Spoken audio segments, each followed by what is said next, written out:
Hello, everybody. Welcome. Happy Tuesday morning to y'all. Folks are just now joining, so we're gonna let folks in, and we'll go ahead and get started in about 1 minute. Thanks for being here.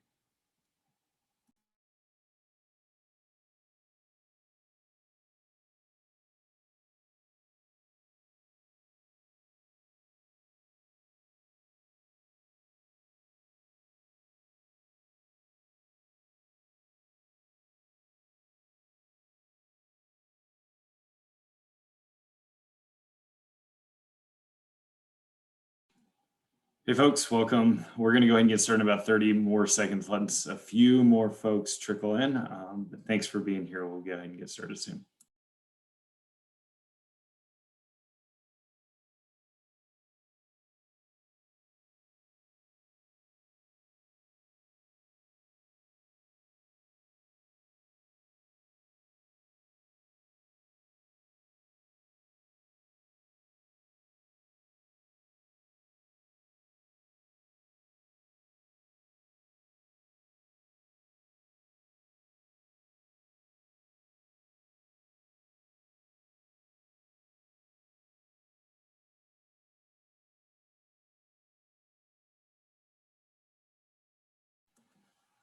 All right, everybody, welcome. Happy Tuesday to you, and thank you. First of all, thanks for joining us today. We're excited to chat with you all over the next 55 or so minutes about summer. We're excited about summer. We know this summer offers an incredible opportunity for us to help accelerate the learning of our students, especially ones who need it the most, especially coming off the heels of an unprecedented 2021 school year that is coming to a close in a month or two. So we're thrilled that you're joining us here today as a part of the Summer Learning Framework webinar series. This is topic 7 of, I believe, 9 topics. There's one topic that has about 8 subtopics in it, so that's don't let that fool you. But this is on budgeting and financial planning. And so we know that a big question on folks' minds is, hey, if we're going to have a summer learning program, how do we pay for it?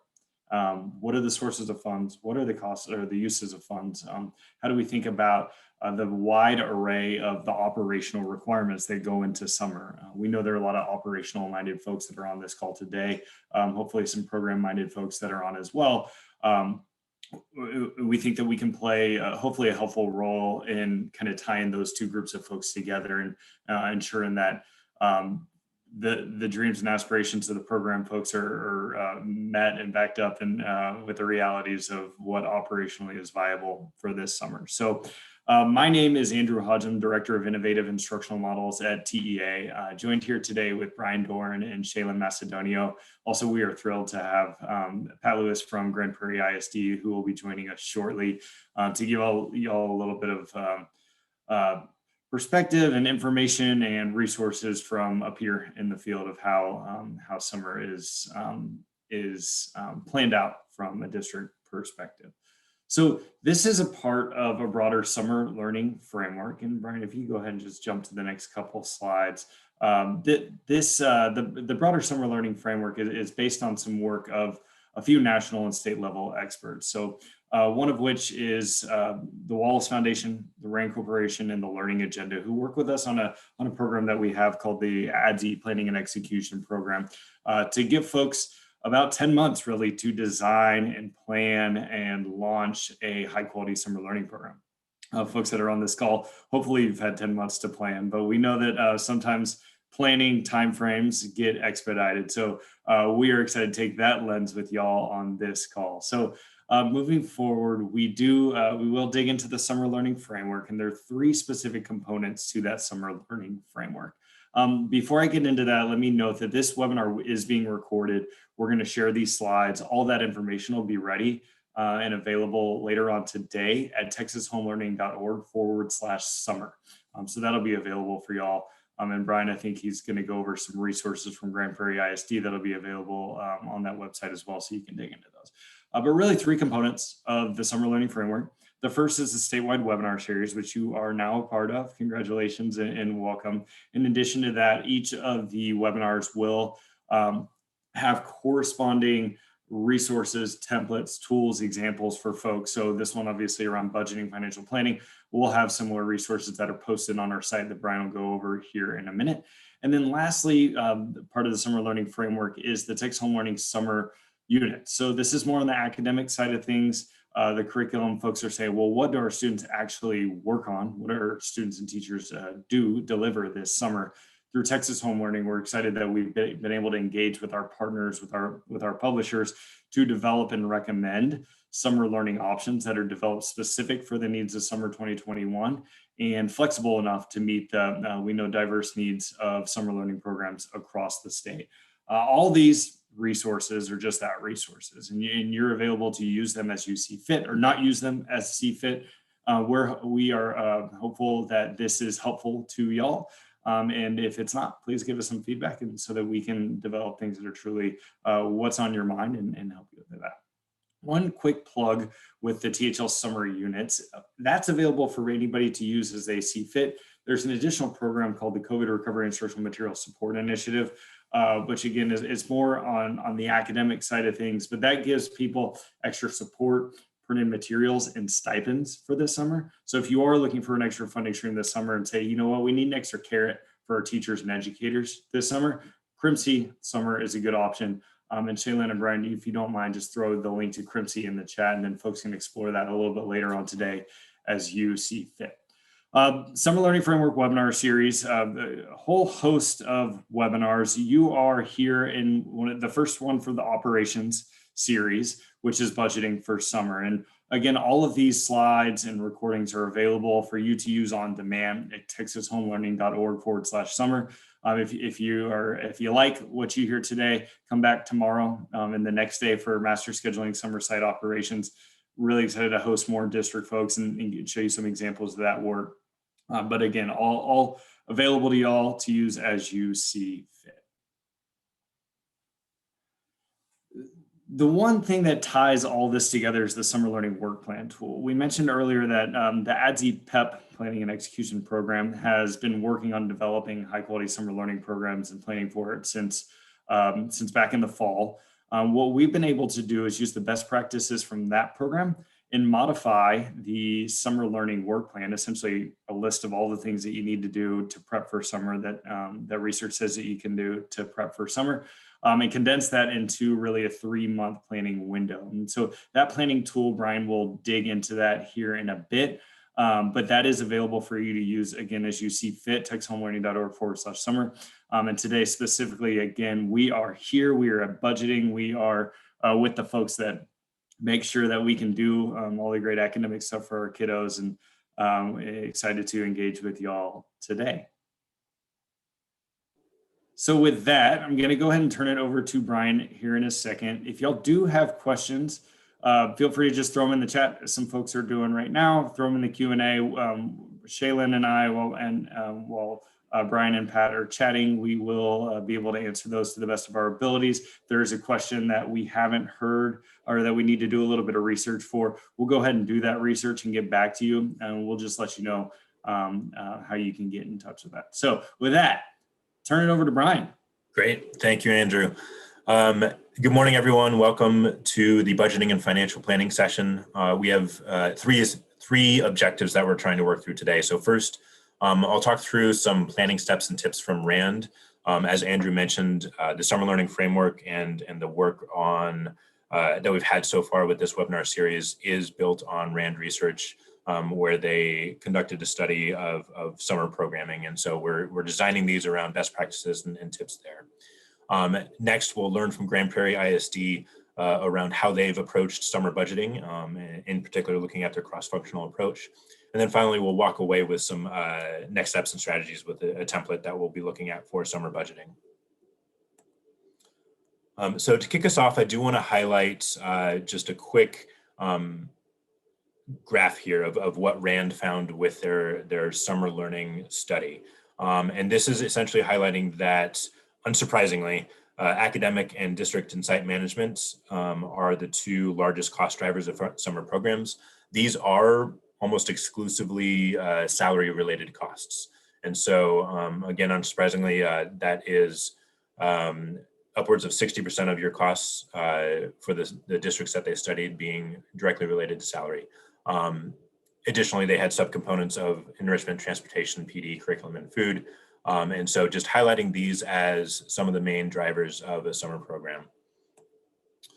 They also highlighted 5 different kind of key recommendations in their budgeting components that we'll walk through here. This first one is perhaps most critical for the budgeting considerations. The recommendation that they mentioned is hire staff based on projected daily attendance, not the initial number of enrollees. And this is really driven based off of the trends that they saw with the districts that they studied in terms of actual attendance and actual enrollment into the program itself. So they saw that across the districts that they studied, 2 out of 10 students who signed up didn't actually attend the summer programs. And then those who did attend were only there about 75% of the time. And so what this means is within the budgeting process and the financial planning process, it's very critical to take a close look at the actual attendance rate that you think you will see at your district. Oftentimes, and the expectation here is it will likely be lower than your regular school year attendance rate. Secondarily, the key consideration here is to ensure that you're adjusting your enrollment goals to account for those lower attendance rates and for the drop in student enrollment. And so this ties in closely to one of last week's sessions of student recruitment and marketing. So I encourage you to take a look at some of the resources that we have at texashomelearning.org/summer for student recruitment related to that as well. And then finally, I plan for counteracting the enrollment melt throughout the enrollment process. And so that means frequent touch points with students. That means ensuring that you have a good tracker going on who is still planning on attending and what you need to do from an enrollment standpoint. The second recommendation here is partnering with community-based organizations. They studied districts that all had partnerships with other organizations. Depending on your situation, this might be a very simple process, or it might be, if you're in a smaller, more rural area, there might be fewer options available, right? But certainly this is a great cost efficiency driver for the districts that they studied that were blending a half day of academic instruction in the morning and a half day of an enrichment activity in the afternoon. And so they were setting up MOUs or running RFPs for the community-based organizations, and the districts that ran studies saw great success with those and are continuing to work with those community-based organizations. This one is probably on most folks' minds already, but to the extent available, create centralized programming. So what this could look like is if you have 8 elementary schools at your district and you want to run one elementary program, you can draw students from all 8 schools into that one program. This certainly helps with a lot of facility costs for sure, but then additionally things like food services and administration and all of those components as well. The next recommendation from RAND deals with curricula. Their recommendation is extending the school year curricula to be able to utilize that over the summer program. And just recognizing that it's a significant cost to purchase new summer curricula. So certainly want to highlight the opportunity for working with publishers or your CNI teams to align summer curricula to existing materials. I also want to really underscore the opportunity here of utilizing Texas Home Learning materials here that are free for use for districts across the state. And we have on texashomelearning.org identified summer units for each of those materials. And so these are designed to be more of a plug and play option for folks. So if you are still looking at curricula and don't want to worry about the upfront cost of purchasing new curricula, encourage you to take a look more at that. And we'll talk more about that as we talk through CRMSI at the end of this call as well. Finally, this is, again is probably fairly apparent, but the recommendation here being planning for sustainability. So I know we are all very hyper-focused on summer of 21 right now and trying to make sure that we are all planning appropriately for this summer, particularly in response to this school year. However, the recommendation here from RAND is make sure that you are creating policies, procedures, setting up your operations for that long-term sustainability piece.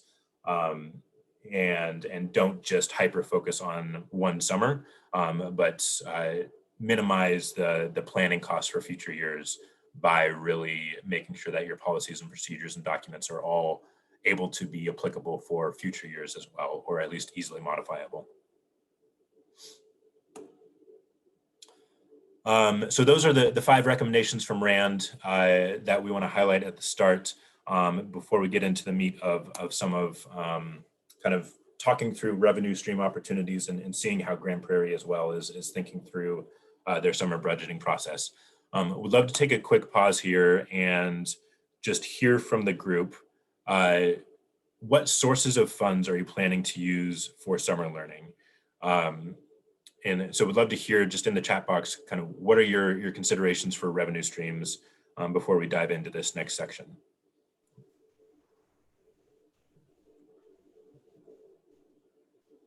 Seeing 21st Century Community Learning Centers, that's Title IV Part B.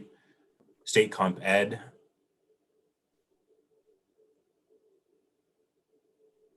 More 21st Century funds. Thanks, Shannon. ADZ. Shout out to ADZ, we're big fans. CTE funds, Yvonne says she's using those. State Comp Ed.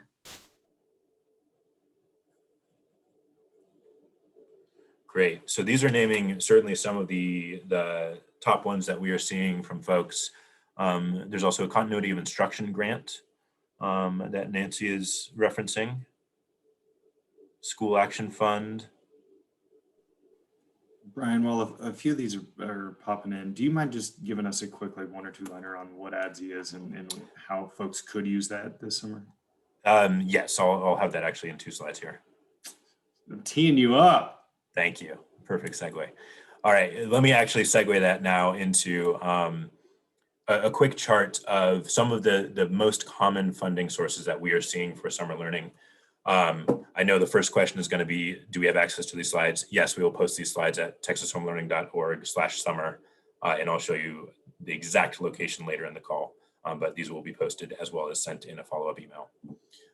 So some of the resources here, the best way to read this, so we have the funding source here on the left, type of funding, the delivery method, timing, and then the flexibility level. So this last column is meant to basically say, are we really focused on one specific subset of students and have restrictions around those funds, or is it more generic that we can use? And so some of the ones that we're seeing are already mentioned here. 21st Century Community Learning Centers, that's a grant cycle every 2 to 3 years. Additional days school year is state formula funding. I'll talk more about that in a second here. Early ed allotments is included in formula funding. English learner summer program. We've heard a number of districts that are looking at the EL program and kind of coupling that with a summer program. State Comp Ed was mentioned. There's a potential opportunity with the teacher incentive allotment if your district is participating in that. And then certainly title funds as well, which I know Pat and Grand Prairie have taken a close look at, and we'll hear more about that from them in here in a second. But let me do a quick deep dive into one of these streams real quick, which is additional days school year. If you are unfamiliar with ADZ, as we affectionately call it here at TEA, ADZ adds half-day formula funding for any school systems that are looking to add instructional days beyond a minimum of 180 days for elementary schools. So that's grades pre-K through 5 that would be eligible for this. Quick highlight of the regular academic calendar needs to be a minimum of 180 instructional days. And then you can utilize this half-day formula funding for up to an additional 30 days. Some considerations for ADZ eligibility. So again, pre-K through 5, your base calendar needs to be 180 days. If you are not currently operating in the 2020-21 2021 school year with 180 days. You can still potentially use ADZ funds in the summer of 21 if you essentially attach those days to the 21-22 school year, and your 21-22 school year has 180 days in it. This is down at the campus level, so the campus who is providing the programming would need to have 180 days. There's some additional kind of eligibility requirements here, including having a certified teacher deliver 2 hours of instruction for the ADZ days, and then ADZ is by statute non-compulsory for students. And so that's again kind of underscoring the importance of student recruitment, of making your program enticing, some of the things that we talked about last week in the budgeting, and really translating that to the budgeting process. So that's a couple quick hits on some revenue sources, revenue streams, and ADZ. I think the more valuable piece here is really seeing how some districts across the state are implementing and using different revenue streams. And so to do this, we are going to talk with Pat Lewis from Grand Prairie ISD. She's the Associate Superintendent of Schools there. And a little bit of background, Grand Prairie has been working with the TEA team and the learning agenda as well in our ADZ planning and execution program. So they have gone through a year-long planning process to gear up for a summer program in summer of 21. And so we'll hear a bit here from Pat about their funding process, and then we'll have opportunities as well to ask questions and dive in deeper to anything that she's talking about. So without further ado, let me actually turn it over to you, Pat, and I can keep driving slides, so just let me know when you'd like to move forward, and we'll go from there. Okay. Well, thank you, Brian, for this opportunity for us to share our planning for our summer camp this summer. We are planning to have a summer camp. We call it our Summer Learning My Camp at 5 elementary campuses. And we're looking at about 1,250 kids per for the program, which is about 250 students per site. And we're looking at, and I know Brian is going to share the budget estimator, but we use that budget estimator looking at our attendance, ADA, to see what type of funding we would estimate to drive from this program. And so we feel comfortable this summer.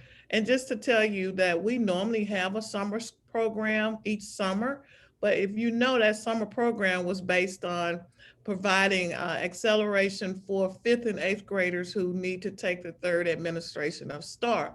So since we're not doing that this summer, we have budgeted to use those funds for this summer pending receiving ADZ funds later in this 2022.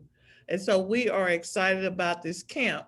If you look at our district, we have about 28,000 students. We're looking at 25 days. I think when our first goal was 28 days. But then when you start doing your budget estimator, you start looking at, we had to trim it down to 25 days to be able to keep the quality of the programming that we have. Next slide. We have a steering committee that started in probably September, October with planning, and we have the support from the Learning Agenda and TEA as we go through this great planning process. We have learned a lot through this process. Actually, we're going to be using some of this process through some other projects that we have. But if you look, the steering committee should consist of people who can make decisions. It doesn't matter if you see this committee, we have about 11, but then we have some expertise people who can provide services or input on the planning. If it's 11, if it's 2, if it's 3 people, you still can make some decision as we go through our planning process. So I want to make sure you know that this could not happen without a very collaborative steering committee. Next slide. if you look at our anticipated funding source for our program, we kind of looked at it like a funnel that we looked at existing funds that we have. So 70% of our budget for our summer learning program would come from local funds, which we look at being able to get a settle up in May of 2022 and spring 2022. So we're looking at about 70% of the funds budget for ADZ will come from our local. 10% of our budget will be with bilingual ESL and SPED. And how we looked at that, we looked at Title III, we looked at SPED, special education, because we will be serving bilingual ESL and SPED students in our summer camp. And so with that, we get support from those budgets as well. We look at our title funds, Title I, II, III, and IV, and you'll see later in the slides how we decide what we will use from our Title I funds and how II and III and IV funds. And then 5% of our funding will come from external partners. And this is part of our enrichment program. We're gonna use people from people from the Boys and Girls Club. We also, external partners, we have internships through our CTE department that will be able to help us on the enrichment activities of our summer camp. Next slide. So on the next slide, this is just some ideas that the steering committee, when we were putting together our budget, how do we use some of our title funds? So our title funds will take care of some staffing needs. So for us, our principals want a parent liaison because engaging the families and the parents in our summer camp is very important to us. We also our principals are wanting an I-coach, instructional coach, to support the teachers. So we can look at Title I as well as Title II funds for our I-coach to lead those PLCs in the summer to help the teachers as they go through the curriculum. Our Title III funds, our bilingual students will be a part of this program. So we're looking at providing some type of bilingual services with our students. But in the summer, our bilingual department also has a pre-K2 program that we have to, mandatory in the state. And so what I work with the bilingual director is, okay, if the bilingual pre-K2 students attend the district-wide program, can you support us with teachers and instructional supplies and materials for our 3rd through 5th grade bilingual students? So it was kind of a time for us to talk through the needs of the students on those campuses and the needs of the students that we invited to participate in our My Camp program. In Title IV, we have a huge SEL theme that we're pushing out in our My Camp. So we can use Title IV funds to support our SEL theme, to support the counselor who will be working in the camp, and to support some of the instructional materials that we want to use in our My Camp. And of course, we want to look at our external partners. We have a Grow Your Own partnership where we grow our own principals and teachers. And a part of that program is that they participate in our summer camp. And then we partner with the Boys and Girls Club, the City of Grand Prairie, and we have a STEM partnership with Lockheed Martin. And so they will provide some type of partnership in our enrichment side. And we are an Apple district, so we have access to a lot of Apple instructional support. All of our kids have iPads. All of our kids, one of our activities with Apple is they bring in some app designers, and because a part of the camp is coding. And so they're bringing in guest speakers from Apple. Their kids will be doing a lot of things through apps. And so this is just an idea of how we went through every single funding source. I did notice that State Comp Ed, of course, State Comp Ed can be used to support your summer program. And as you look at your State Comp Ed budget, we know a percentage of it has to go towards intervention and academic reinforcement. And so we're looking at how our State Comp Ed can support even though some of the programs. So when we put all of these funds in one pool and look at the activities that we can use to support our My Camp, we are able to really be successful in being able to do our My Camp pending ADZ funds as we get them. So our plan is to go through this. Right now, we're in the process of hiring teachers. We're in the process of ordering materials. Our curriculum is developed through our curriculum department. So we didn't spend a lot of money on curriculum materials because our curriculum department is supporting that through some state comp ed funding, as well as being able to support some of the training that our teachers will get. So as we go and plan, we're learning, but we also are very proud of the work that we're doing for our summer learning My Camp. And we're excited about the opportunities that our students will gain through this academic and enrichment support. I'm not sure if I have one more slide, Brian. I think that was, yeah, that's Okay. it here. So I am available for questions on how and it took the whole team to make this work. One advantage that I do have is that I oversee all of our title budgets. And so being able to work with the program managers and the principals and how we can extend the learning through these title programs has been very helpful. So I am open for questions if you have any questions at this time. And I have just a quick clarification here on what Pat was mentioning around timing for ADZ funds. There's a bit of a nuance for the formula funding for ADZ where this first year, if you are using it for the 2020-2021 school year, there wasn't time in the state budgeting process to actually account for ADZ funding. And so that reimbursement will occur in the settle up process after the school year is over. So that's what Pat is referencing there. If you have questions about that, please reach out to adz@tea.texas.gov and we can help you out there.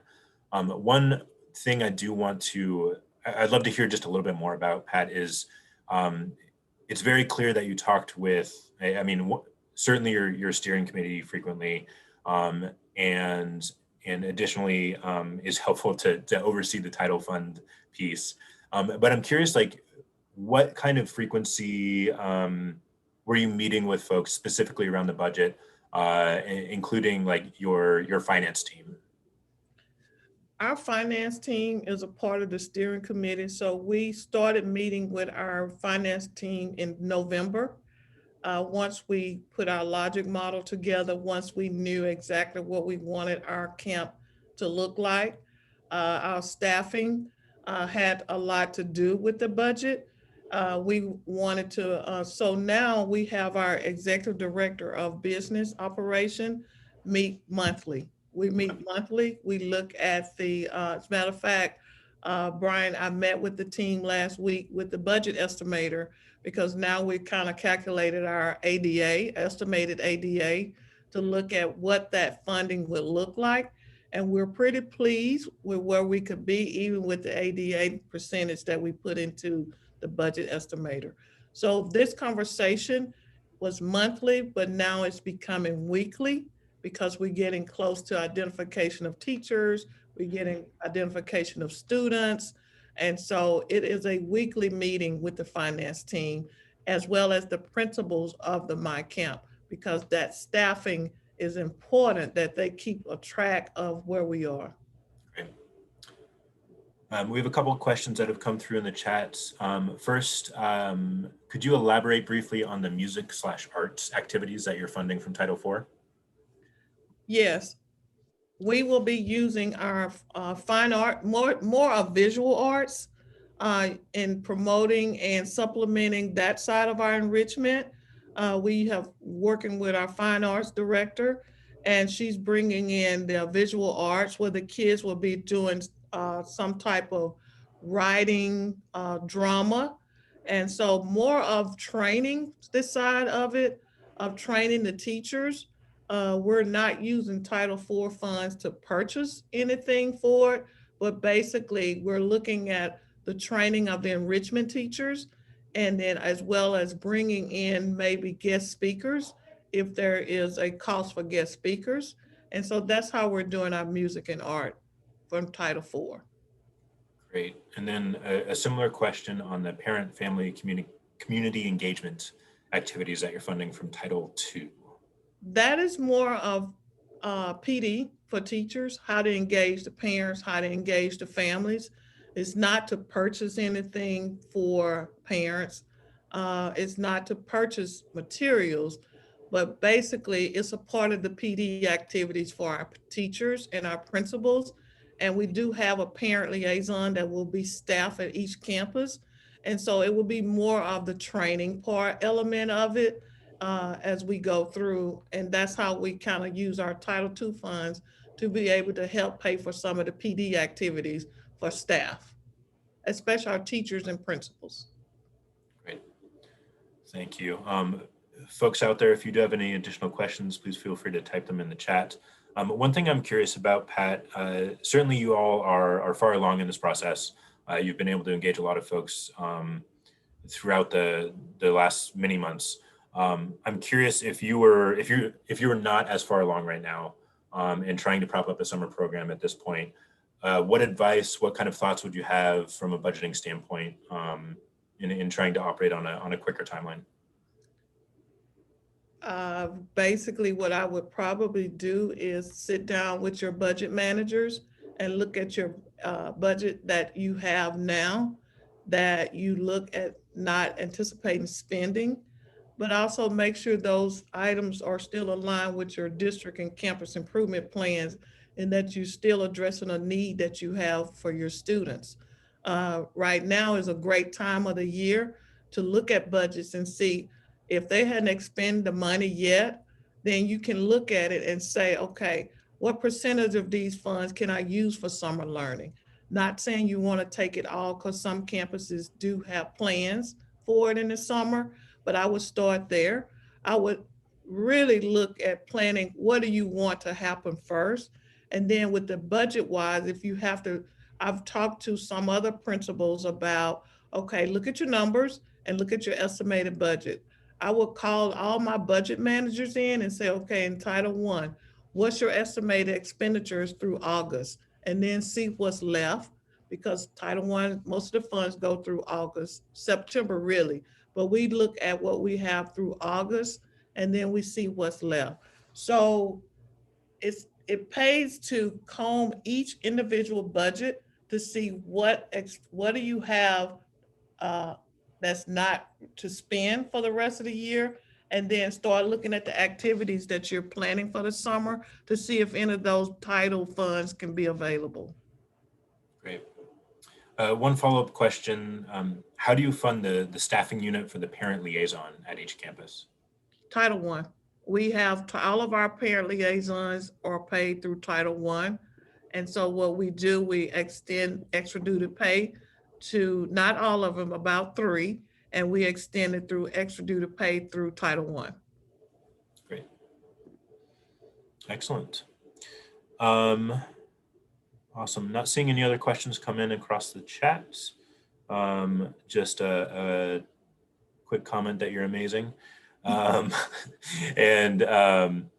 Yeah, appreciate you sharing kind of this process with us and where you're thinking about pulling funds from and well, not thinking about, but actually pulling funds from. Yeah, thank you so much for helping talk through this with everyone on the call. Any last kind of thoughts or things from a budgeting perspective?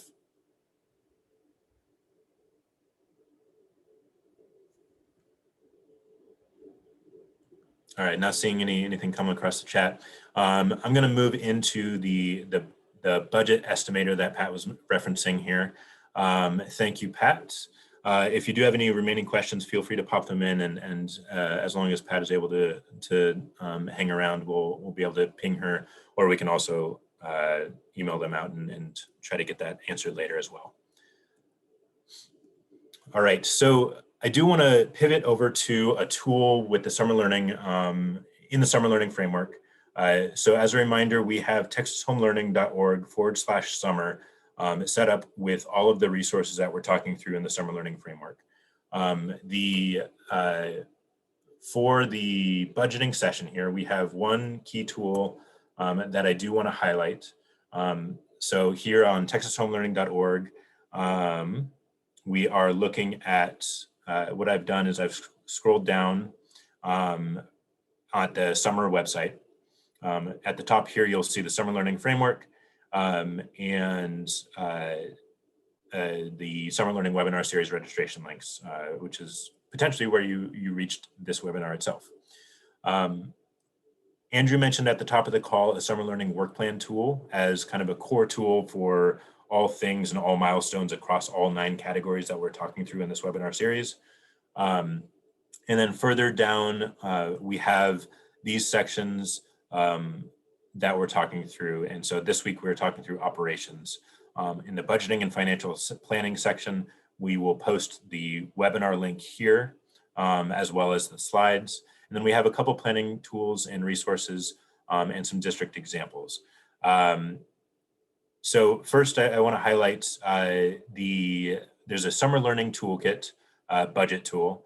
This is from the National Summer Learning Program's Summer Learning Toolkit.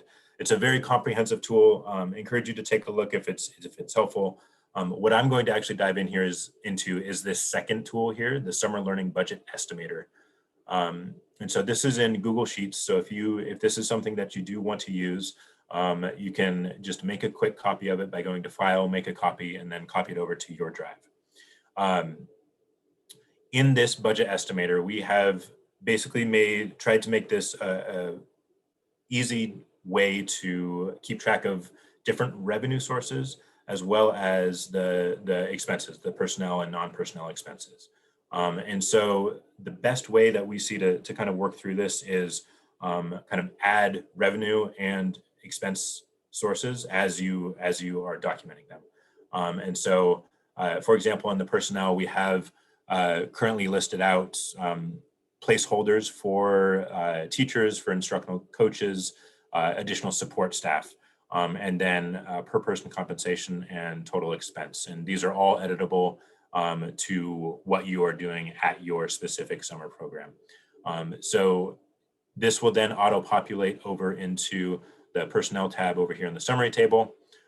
Similarly, table 3 is non-personnel expenses. So you can keep track of things like curriculum, professional development, other incentives or things like transportation. That will then auto-populate into non-personnel expenses. We have revenue planning here. And this is where you can keep track of the different revenue sources. So state comp ed, summer meals, program reimbursement, title funding, these are all just dummy numbers in here. So don't pay attention to the placeholder numbers as much as the fact that this could be used as a tool. And so these will then all filter into the estimated revenue and give you an estimate around your net income and how you're doing with your budgeting process. So a simplified budget estimator here specific to summer learning. The second thing that I want to highlight in this workbook estimator is this ADZ funding piece. So this auto calculates from the ADZ calculator tab here at the bottom. So if we go over here, we have the ability to basically project out what your ADZ attendance and funding would be. And so this, again, quick reminder for ADZ eligibility, campuses need to be providing pre-K through 5th grade students, or those are the students that are eligible for this funding. The campus providing the program needs to have a calendar of 180 days. It also needs to have the 75,600 minutes, certified teacher, and days are non-compulsory. With this ADZ funding, then you can add number of campuses. Let's say you have one ADZ eligible campus, the actual number of days of your summer program. We'll put 25 in here to match RAND best practices or research-based practices. Your projected summer enrollment, so let's say you have 200 students that you're projecting, and then the estimated ADZ attendance rate on those ADZ days. So we've populated this with 85%. I think the RAND study actually saw lower than that, so just a caution for those numbers. And so this will auto-calculate into your ADZ ADA, and then we have a state average half-day funding in here as a placeholder, but it would encourage you to take a look with your finance team on what your actual per pupil daily rate would be and calculate it based off of that. That then auto-populates into the revenue planning here and helps make up for any or populate into the revenue total. So this is if you're set up this year for ADZ for summer of 21, that will auto-calculate. We separated that out into a separate tab, recognizing that not everyone is planning to use ADZ funds this year. And so this tool is still designed to be used whether or not you are planning to use ADZ funding. So that's the tool in a nutshell. There's also a third tab here with more detailed instructions if you get into things and need a more comprehensive overview, but fairly self-explanatory and hopefully helpful for folks if you are still looking to kind of keep track and document all the revenue and expenses for your summer program this summer. I do also want to highlight back on texashomelearning.org, we have a budget and operation tips from the field video here. And so this is just a short clip. I think this one is 7 minutes of a couple experienced summer learning operators from Pittsburgh and Oakland who have some thoughts on the budgeting process and what might be what they've taken into consideration over the course of their years of experience with summer learning. So I encourage you to take a look at that as well if that seems like it would be helpful. All right, check and see if there are any questions here.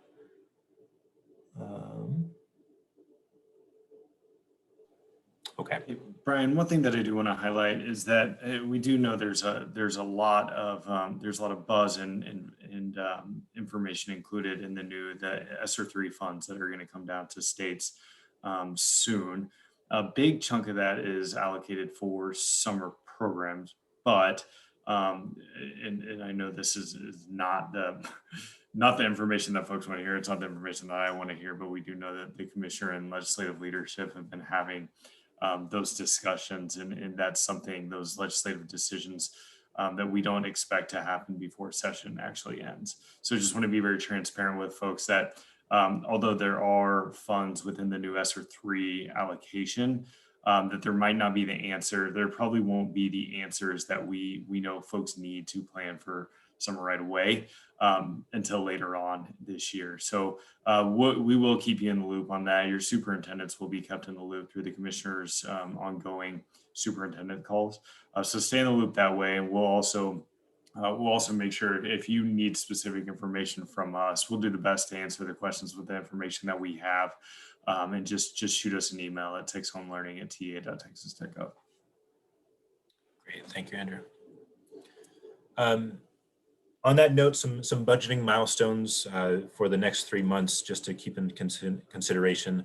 April, really be working towards budgeting finalization, so identifying or finish identifying funding sources and any final revenue streams and finalizing that program budget.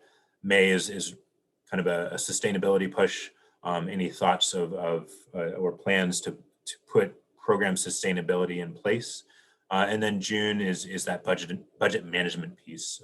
So making sure that as the program is getting started, that it's the budget itself is being reconciled regularly.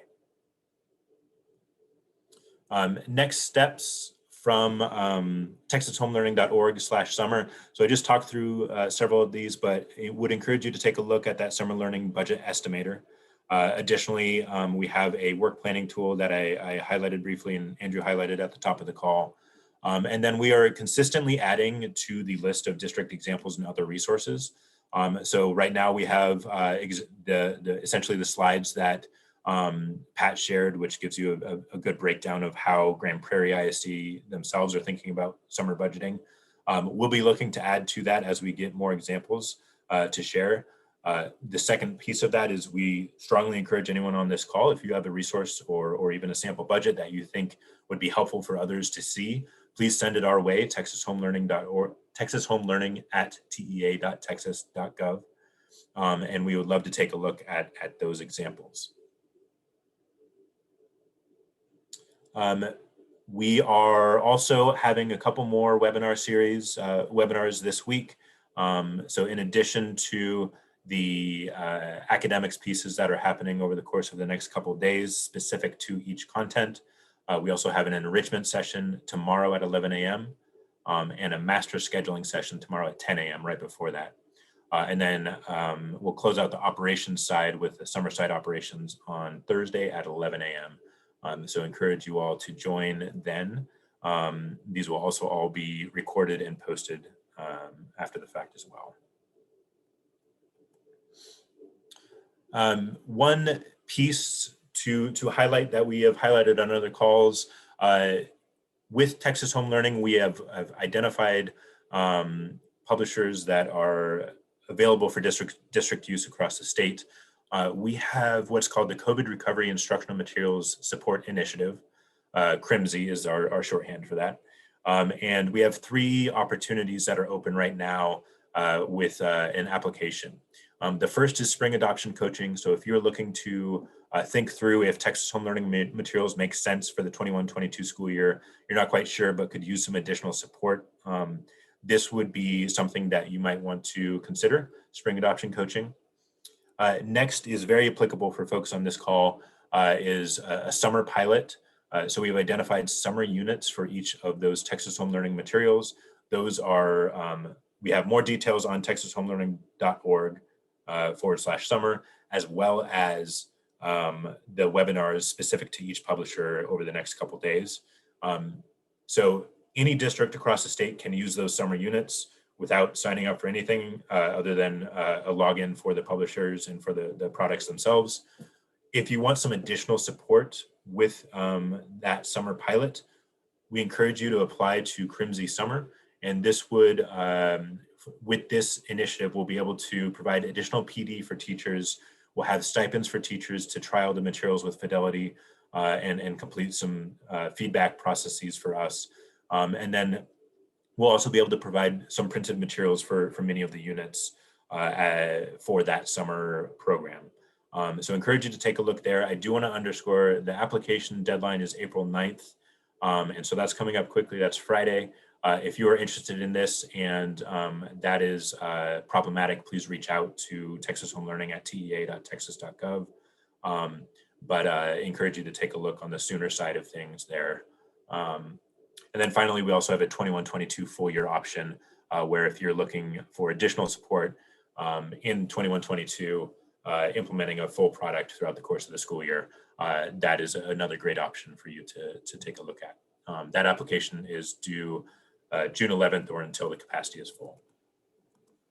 Brian, one thing that I just want to highlight about CRIMSI Summer is we have been able to confirm stipends, as I mentioned earlier, for CRIMSI Summer. It's going to be $1,000 stipend for teachers and any educators that's involved in the program. So if you're trying to answer this question of how do we incentivize teachers to join, how do we budget for it, we hope that the stipends can help out. Great.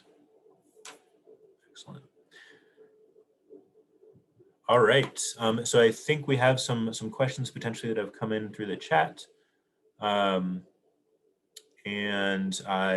what we'll do is kind of do a soft closing here. And we will take a look at some of the questions in the chat. We would also love to see just any takeaways that you have had from the budgeting session, anything from Grand Prairie, or anything that we covered about the revenue streams and RAND as well. But aside from that, thank you everyone for joining today. Please take a look and consider joining for other webinars this week. And excited to see some of the summer programming that's popping up across the state and continue this work. And thank you for everything that you're doing for Texas students. Thanks, Brian. I did want to highlight one question that came through on the chat, and that's, is it too late to implement ADZ for summer 21? I responded in the chat, but the answer is no. You are definitely able to implement ADZ for this summer or next school year if you meet the ADZ requirements on the ADZ webpage. And the way it works is there's no application just for regular ADZ. Instead, you will just, if you meet the requirements, you can host ADZ days this summer, and then you'll report in PEAMS that your days that you hosted were ADZ days, and you'll get reimbursed accordingly. Now, if you want to take part in the program that Grand Prairie took part in, which is the ASI Planning and Execution Program. That is a grant program. There is an application for that. And the application should be coming out, we're hopeful, by the summer for the for cycle 2. So when you apply to ADZ PEP and the other, you do not need to apply. You can just host those days. We do have a question here. Where can we find the charter school network ID number? And that would be for the CRIMSI application itself. And I believe offhand, I think if you go to txschools.org and search for your charter or your school, your charter network, there should be the number there. Otherwise, if you're not having success, we can also just ping us at texashomelearning@ta.texas.gov and we can help you find that number.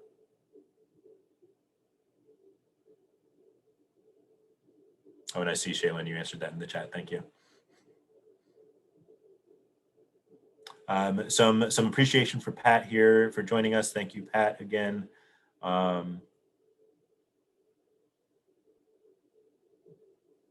Great.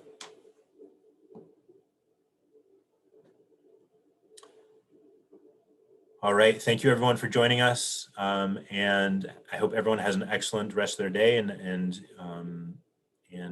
as I mentioned before, thank you for everything you're doing for Texas students. And we're really excited to see these summer programs across the state. All right. Thank you, everyone.